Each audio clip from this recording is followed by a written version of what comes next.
يا أيها الذين آمنوا لا تتقوا يا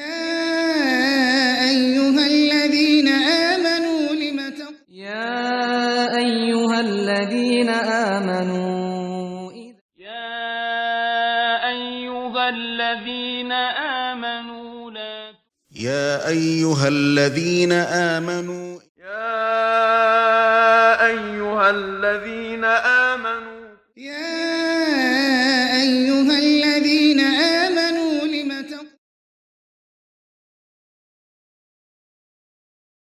بسم الله الرحمن الرحيم الحمد لله رب العالمين والعاقبة للمتقين والصلاة والسلام على رسولنا سيد المرسلين وإمام المتقين وقائد المجاهدين وعلى آله وأصحابه عليهم أجمعين ومن تبعهم بإحسان إلى يوم الدين أما بعد السلام عليكم ورحمة الله وبركاته Aziz Müslüman qarindoshlar, Alloh subhanahu va taoloning Qur'oni Karimdagi 90 o'rinda mu'min musulmonlarni chaqirgan nidosining 17-nidoga kelgan edik.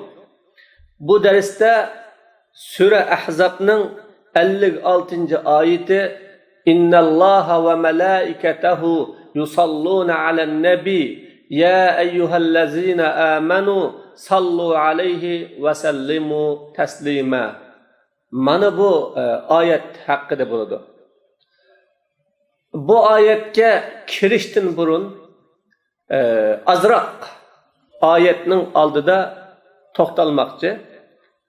Aziz qarindoshlar, inson nimadan iborat deb o'ylangan chog'imizda inson harakat qiladigan jism, o'ylanadigan aql, tushunadigan qalbdan iborat 3 narsadan tarkib topgan. İnsan mana bu aql, qalb, jism her birini uzuqlandırışga muhtoj. Aqlni ilm, ma'rifat bilan uzuqlandırışga, qalbni tafakkur bilan uzuqlandırışga muhtoj. Bu ikkisi aql ve ilimni uzuqlandırış ve bunu güllendiriş bu ilim ma'rifat bilan bo'ladi. İnsan davamlı anlaş arqılık yoki ko'rish arqılık yoki o'ylanish arqılık o'zining aqli ve qalbiga parvish qila oladi. O'zining harakat qilayotgan jismiga bo'lsa yaxshi uzuqlanish, ya'ni yemek içmeklarni yaxshi yeyish orqali parvish qiladi. Bu 3 narsadan inson tarkib topgan. Agar inson o'zining aqli va qalbidan iborat bu taraflarga ahamiyat bermay, jismining uzuqini kuchaysa, uni yaxshi uzuqlantirishga ahamiyat bersa, insonning shahvat taraflari eshib inson ezishga boshlaydi. Agar insonning aqli va qalbi tarafi bo'lgan, bu taraflarni ilm ma'rifat bilan kitob materiallar orqali uni uzuqlantirsa, yaxshi uzuqlantirsa va u sohaga ahamiyat bersa, inson dunyoda baxt saodatga va nijotlik tarafga qarab mangadi. Shundaqla hayoti uning ahamiyatlik bo'lishga boshlaydi. Demek ki insan mana bu ikki narsadan umumatan ikki narsadan tarkib topgan ekan, islom har birisiga buyuradi.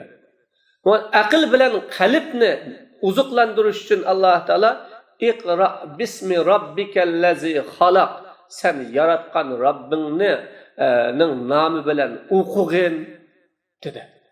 Birinchi Allah biz musulmonlarni islomning yo'lining en birinci buyruğu, birinci kademi ve birinci bekitide ilim elişka buyurdu. Dünyada hiç kandak bir din ya hiç kandak bir devlet özünün birinci kademini ilim bilen ağan emez. Ama bu İslam birinci kademini ilim bilen. Birinci buyruğunu ilimge buyurgan. İlimning ahamiyati ve muhimligi uchun.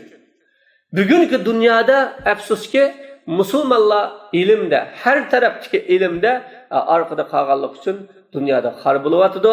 Ammo ilimga yuzlangan, ilimni olgan kishilar bular dunyoda o'rlik, mustaqillik, dunyoda o'ziga o'zi xo'ja, o'zini o'zi idora qilib yashayotidi. İkinci Allah Subhanahu ve Teala insanın bu cismini güçlendiriş ve cismini, tenini saklap kılış için kulu ve şrabu, yanlı içinler hep Allah bu tarafta buyruk kıldı. Çünkü insan bunun gibi ehemmiyet veriyor. Demek aldı bilen her kandak nesini tanış için, biliş için ilim gerek iken. Şuna İslam dini ilimni imanға bağlavatkan. İmanның birinci asası ilim. Fa'lam ennehu la ilahe illallah. Sen la ilahe illallah'ni bilgin deyiş arqali Allah la ilahe illallah'ның birinci şartını ilim qilgan. Yuqoridagi sözümüzni bugungi oyatga bo'lgan bog'lanishi nima deyilgan chaqda Alloh subhanahu va taolo o'zining ve özününki malaikelerinin Hazreti Peygamberimiz Muhammedur Resulullah sallallahu aleyhi ve sellem'ge alahide iltifat kılganlıkını, Allah Peygamberimge rahmet kılganlıkını, merhamet kılganlıkını, malaikeler bolsa Peygamber aleyhisselam için davamlık dua kıldıganlıkını tilga aldı. Tilga aldı. Biz bu ayetning haqiqatini tushunish uchun Peygamber aleyhissalatu vesselam'ni aldı bilan tunishga ihtiyacımız var. Resulullah sallallahu aleyhi ve sellem her bir mümin Müslümanның birinci yetakchisi, ustazi ve nurluk yol ko'rsatuvchisi.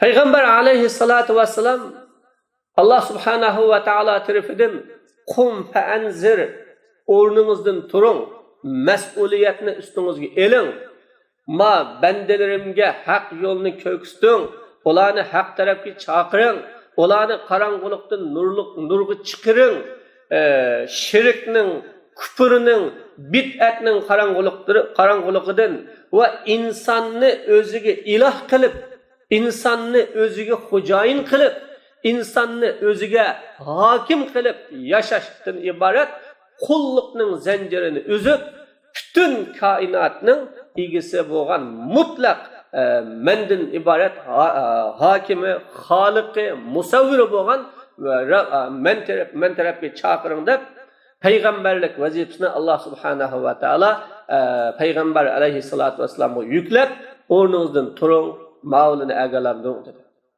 Peygamber aleyhissalatu vesselam bu buyruqni qabul qilib olgandan keyin ta Allah subhanahu ve taolaning qishig'i ketganga qadar hech qachon bo'shimidi, voz kechmidi, zirikmidi, charchiganligini his qilmadi.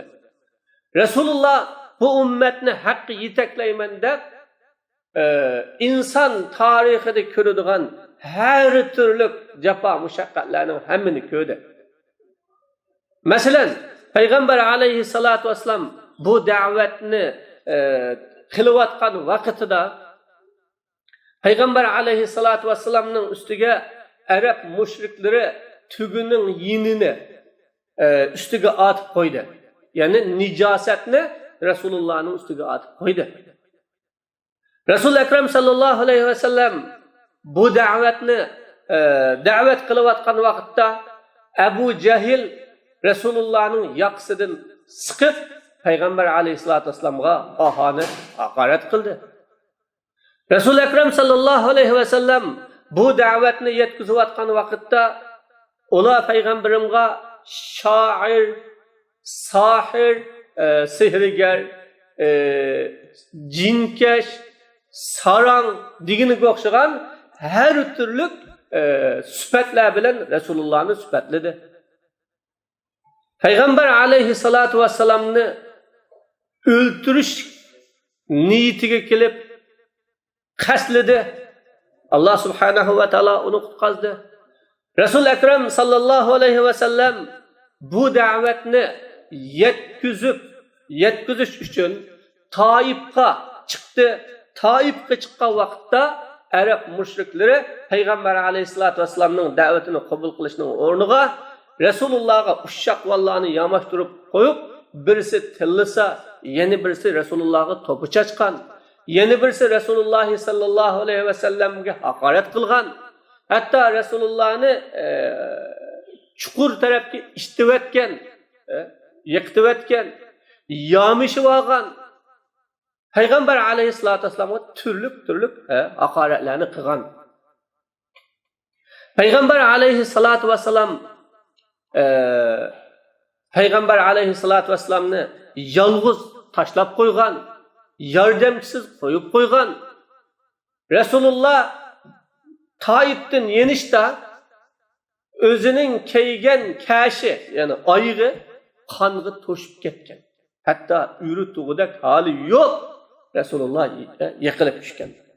Payg'ambar alayhisolatu vasallam bir mu'min uchun shu qadar azoblanib ketadi, qayg'urib ketadi. Haqdan chiqib ketgili qolsa Rasululloh uningga bak bearam bo'ladi. Haqqi yetaklash uchun kechini kunduzga ulab qat'iy bo'shashmay haqqi yetaklagan. Mana Rasululloh ummatni la ilaha illalloh degan bu yo'lga chaqirish uchun Makka mukarramadan Madina Munawvarga mangdi. Madina Munawvarga Abu Bakr Siddiq radhiyallohu anhu bilan ketdi. Madina Munawvarga borib Rasululloh birne chiqdim, jihadga qatnashdi. Hatto Uhud g'azotida Rasululloh yaralandi, tishlari sindi, yuzlari yerilib ketdi, badallaridan qon yiqib ketdi. Payg'ambar alayhisolatu vasallam shahid qilindi degan xabarlarni tarqaldi. Rasululloh qo'saqlarga ojlikdan tosh tangdi. Demak, Payg'ambar alayhisolatu vasallamning hayotini inson o'qisa, buningdan xabar topsa, Rasul Akram sallallohu alayhi vasallamning o'zining ustiga Alloh subhanahu va taolo tarafidan buyurilgan vazifa va ustiga ortilgan omonatni ko'tarish uchun hatto o'zining toqatidan yuqori holatda tirishdi, birodar. Bir mu'min dindan chiqib Allohning g'azabini keladigan ishni qilib qolsa, Rasululloh ichib sho'q xuddi o'zi tugishab ketgili qolgandek azoblanib ketdi. Alloh payg'ambar alayhisolatu vasallamga nurg'un qitim tasalli berib, siz qayg'urmang, azoblanmang, o'zingizni tugatmang dedi. Yana ba'zan oyatlarda siz o'zingizni halok qilib etmoqchimi deb Rasulullohga tasalli beradi. Mana mushuncha valla o'zini beg'ishlagan, o'zini ummati uchun, xalqi uchun otgan ulug' payg'ambar alayhisolatu vasallamni Alloh subhanahu va taolo o'zining huzurida rahmat bilan zikrini tilga oldi. Alloh taolo davomli o'zining ismiga Hazrat Muhammadur Rasulullohning ismini billa juplab keldi. Shuni ashhadu an la ilaha illalloh deb qiliblan va ashhadu anna Muhammadar Rasululloh deymiz. Namozda va shunda tilga olamiz, azanda-mu tilga olamiz. Alloh taolo payg'ambar alayhisolatu vasallamga va rafa'na laka zikrak, sening nomingni, sharifingni biz yuksak qildik, yuqori qildik. Taki sening noming qachonki tilga ilinsa, Muhammadur Rasululloh deb sallallohu alayhi va sallam deyishni kishilarning ustiga ibodat, axloq, adab qildik deb Alloh subhanahu va taolo bayon qildi. Mana Alloh rahmat qilib u payg'ambar alayhisolatu vasallamni o'zining nomiga, nomini juplagan, yaqin qilgan va rahmat qilib Alloh taolo payg'ambar alayhisolatu vasallamni bütün bashariyatga ulgu qilgan, rahmat qilib bütün insoniyatning ichidan payg'ambar qilgan zotni va Alloh subhanahu va taoloning huzurida ulug' bo'lgan bu zotni Alloh subhanahu va taoloning malaikatlari haqqida duo qilib, haqqida istig'for etgan bu zotni Alloh subhanahu va taolo ey mening bandalarim, sizlarning bu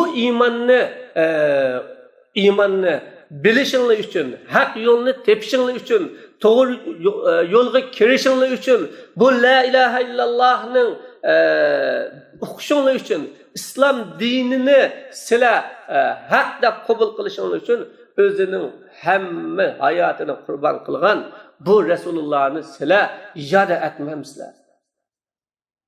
Bu zotni sizlar maqtab, madhilab tilga olmamsizlar deb Allah subhanahu wa ta'ala innalloha va malaikatahu yusalluna alan nabi degan so'zi bilan haqiqatan shak shubhasizki Allah subhanahu wa ta'ala payg'ambarga rahmat qiladi va uning malaikalari duo qiladi. Ey mu'minlar, sizlar uningga durud va salom yo'llanglar deb Alloh taolo bizni sallu alayhi, uning durud yo'llanglar, salom yo'llanglar va sallimu taslima, uning yo'liga bo'ysuninglar, uning buyruqlariga amal qilinglar, uning sunnatini bijandil ijro qilinglar. Mana shunda bo'lgan chaqlarda sizlar uning durud yo'llagan bo'lasizlar deb Alloh subhanahu va taolo mana bizni Rasululloh sallallohu alayhi vasallamning tatqan jafalari ve biz üçün bergen bedellerinin hürmetini qilishga ve onunla izzet ikram bildirishga Allah Teala bizni bu yerde buyurdu birodarlar.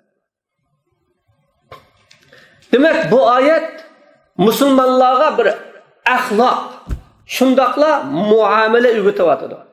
Senin kolunu yiteklep, mangan, toğurgu yitekligen, toğurgu terbiye kılgan, senin üçün japa tatkan her kandak kişi bolsa, onun hakkını tunugin, itiraf kılgin, onunla hürmet bildigin deydi.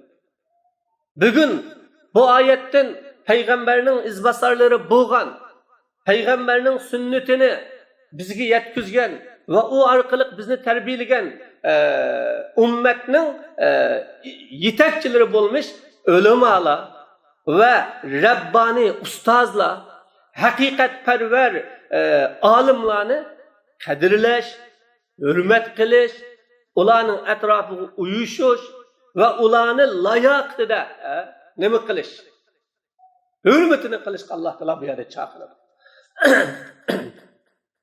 Endi birinchi hürmet qilish, ularni yaxshi yeygizish, keydirish bilanmi yoki ularning etrafiga toplish bilan mı deganda birinchi ularning etrafiga toplish bilan bo'ladi. Chunki din, aqida, axloq bo'lgandan sirt din bir jamoat, din bir davlat, din bir g'oya. Haqiqiy Rabbani ulamoning Qur'on, hadis ko'rsatgan g'oyasi bo'ladi va ummatni yetaklaydigan yo'li bo'ladi va ummat bilan billa o'rtaq ustiga aladigan vazifasi va amonati bo'ladi. Buni yolg'iz bir olim yoki Rabbani ustoz buni hal qilib olmaydi. Atrofdagi musulmonlar qo'llab-quvvatlaganda va uningga yordam berganda va u vazifani o'rtaq ustiga olgan chaqda aningdan keyin buni ado qilg'ili bo'ladi. Shunga birinchi uning yo'liga ergashish, sözünü anlaş. Mana bu onun hakkı. Sizlarni tarbiyalagan, sizlarga yo'l ko'rsatgan, sizlarni yaxshi odam bo'lishing uchun hassa qo'shgan ota-onalaringlarga uning haqqini ado qilinglar. Uningga loyiq hurmat qilinglar deb Alloh taolo bu yerda yana buning bilan adab o'rgatyapti. Aziz qarindoshlar, shuning uchun inson Alloh taolo aql, qalb va cisimden ibaret bunun bilen insan bulurken her kanda kalpte bir muhabbet bulurdu. Şuna her bir insan en mükemmel bir kişini yaxşı görürdü. Ben o kişi Resulullah sallallahu aleyhi ve sellem. Peygamber aleyhissalatu vesselam ümmetke bu dinni amanet kaldırdı. Ümmetke bu bakit yolunu sizip körstüpedi. ve bu Allah Subhanahu ve Taala'nın bendilerinin baxit yo'lini bizga yetkizgan ekan ummat Rasululloh sallallohu alayhi vasallamni birinchi bo'lib yaxshi ko'rish lozim. Uni haqiqiy tunish, Rasulullohning 23 yillik hayotini tunishi, ügünüşü ve onu ameliy bilish lozim. Ama bugün Müslümanlar Rasululloh sallallohu alayhi vasallamning 23 yillik tarixidan qancha parcha kitob o'qib baqtinglar desa, texir Rasulullohning hayotini kitob o'qib baqmoqlik. O yerda tabliğ anglaqlik, bu yerda nasihat anglaqlik, sistemlik Rasulullohning hayotidan, tercüme halidan ve 23 yillik xulosalangan bir parça ya ikki parcha kitobni o'qib baqmoqlik. Bu Peygamber aleyhissalatü vesselam'a kılınan hürmetsizlik bu. Resulullah'a bağlan muhabbetin tüvenliki. Çünkü insan Resulullah'ını ölgü kılmakçı. Resulullah'ını biz yetekçimiz, pişvayimiz, kılımız dedikenimiz Resulullah'ın hayatını bilmesek, onundan haberdar olmasak kanda ölgü kılımız? Onu kanda pişvay kılımız? İnsan bir kişini yaxşı görse, onun sözünü anlagısı kilidi, onu ziyaret kılgısı kilidi, onun bilen yakın ötküsü kilidi, onun bilen paranlaşkısı kilidi, hatta onu ölgü kilidi. Peygamber aleyhissalatu vesselam'ını kançilik yaxşı görse insan, Resulullah'ın sünnetini özünün hayatı kılidi. Resulullah'ın sünnetini özünün namunesi kılidi. Şuna Allah Teala ya eyyuhellezine amenu sallu aleyhi ve sellimu teslima. Ey müminler peygamberge sizler durut ve salam yollanlar degeni peygamberini yaxşı görüp sizler onun izini uygununlar, iş hayatını uygununlar demekçi. Çünkü dünyada en mükemmel, en afzal kişi Peygamber aleyhissalatü vesselam. Allah subhanahu ve Taala'nın nezrinde insaniyetinin içindeki en afzal kişi Hazreti Muhammedur Resulullah sallallahu aleyhi ve sellem. Gerçi tuncisi Adem aleyhissalatü vesselam bulsa mu ama afzallikte makamının üstünlükte Resul Ekrem sallallahu aleyhi ve sellem bunun üstün. Şuna Peygamber aleyhissalatü vesselam'ını ölgü kılış bu Peygamber aleyhissalam'a durut ve salat yollaganlık. Peygamber aleyhissalatü vesselam hadiste ne dedi? Sallallahu liyel vesile. Men için Allah Teala'dan vesile soranlar. Sahabeler ya Resulullah vesile degen neme degende Peygamber aleyhissalatü vesselam cennetteki en âli derece bulup onunla bir lan kişi erişeleydi o. Men şu bir kişinin buluşunu arzu kılaman dedi. En âli makamına çıkışını arzu kılaman dedi. Şuna dua kılgan çağda Allahümme Rabbe hazihi da'veti tamme ve salatil qaime ati Muhammedinil vesilete vel fadile deb bizim işede vesilete vel fadile deb vesilini Peygamber aleyhissalatü vesselam'a tileyimiz dedi buradan. Demek Muhammed aleyhissalatü vesselam bu kadar Allah'ın aldığında makamı alıyken Allah onu rahmet kılıp bizge evetipti. Hem rahmet bilen tilga aladıken hem Allah Teala onu özünün ismi bilen koşuptu. Bunda boğan iken bunun manisi Peygamber aleyhissalatü vesselam'da insani mükemmellik hemmesi tepeledi demektir. İnsani mükemmellik hemmesi tepeledi. İnsani ahlak hemmesi tepeledi. İnsani muamele tepeledi. Resulullah her bir işte insanga ölge ve namunu bulalaydı o. Şunun için yani biz mümin Müslümanlar Peygamber aleyhissalatü vesselam'ını süyüş ve Peygamber aleyhissalatü vesselam'ını demek kılış, ölge ve namunu kılışımız lazım. İnsan en yüksek faziletli bir kişinin kaşığı verip onun sözünü anlasa ya onun bilen birden sohbetleşse kançılık huzur alıdı, rahat alıdı. Ben palanı bilen paranlaşıptım. Palanı kattı kişinin sohbetinde oturuptum. Şundak yaxşı geplerini kıpverdi de o acayip fayda ağanda his kılıdı. Resul-i Ekrem sallallahu aleyhi ve sellem hemme mükemmelinin mükemmeli. İnsaniyetin içindeki birinci ustaz, en mükemmel, en afzal zat. Peygamber aleyhissalatu vesselam Allah subhanahu ve teala ya eyyühellezine amenu ey mu'minlar onunğa durut ve salam yollanlar dedi. Peygamber aleyhissalatu vesselam'ın sahabeleri ya Resulallah biz sana kandak durut ve salam yollayımız degende Peygamber aleyhissalatu vesselam Allahümme salli ala Muhammedin ve ala ali Muhammedin kema sallayte ala İbrahim ve ala ali İbrahim inneke hamidun mecid. Allahümme barik ala Muhammedin ve ala ali Muhammedin kema barakte ala İbrahim ve ala ali İbrahim inneke hamidun mecid. Dağla dep yani bunu ügetti. Mını muşundak Allah Teala özü en rahmet bilen tilgağan, malaikeler onunla dua kılıdığan, Peygamber aleyhi Allah Teala ve şundakla bu kadar silahının üstünlerde doğru yol tepişinler için hesse koşkan, capa dağıtkan bu Peygamberini silah hem onunla durut yollanlar, onun sözüge erişinler dedi. Şunun için aziz braderler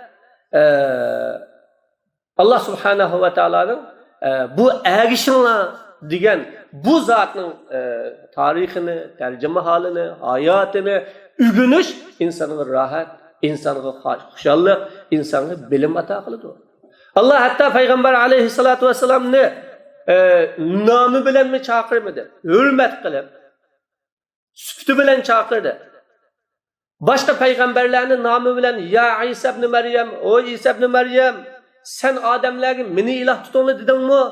Ya Yahya, ey Yahya, ma kitabını kolunga ağın digende söz digen bolsa Peygamber Aleyhisselam'a ya eyyuhen nebi, ey peygamber xuddi bu bir kişinin ismini çağırıştığını hicil bulup vay ustaz, vay damullam ya vay canapları digende hürmet sözüm aldı. Ey peygamber dedi Allah. Bu kadar hürmetlik peygamber sile hem onun hürmet kılanlar. Sile hem onun erişinler dedi.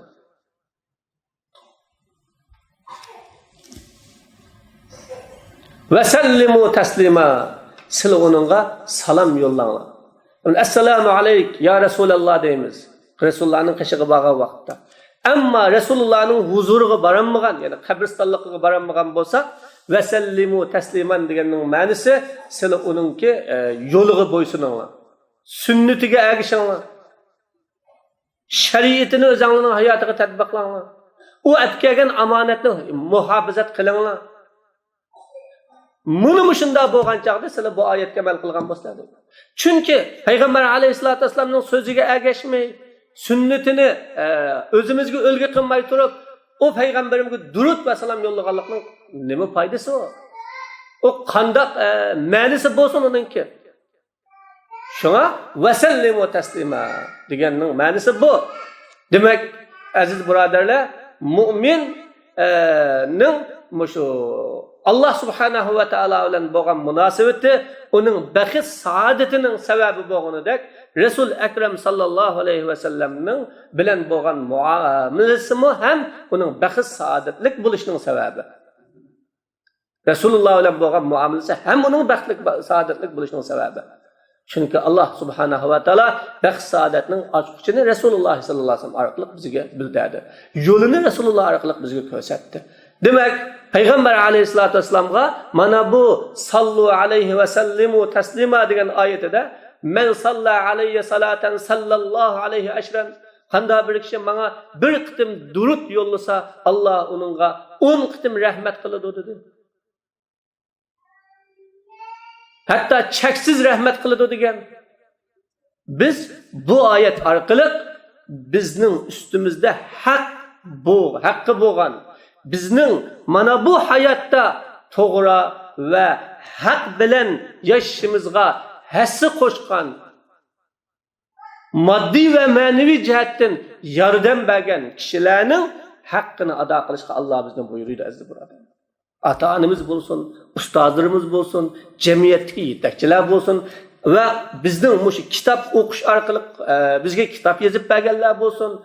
Her bir kişiye Allah Teala onun hakkını bergen, onun layık hürmetini kılgın ve sen her bir kişinin hakkını caiz ado qilgan deb Alloh taolo bizga bu oyat karima bilan Rasul akram sallallohu alayhi vasallamning o'rni, maqomini va bizning ustidagi haqqini, bizga uningga qarshi qanday muomala qilish kerakligimizni bizga Alloh bu oyat karimada bizga bildirdi.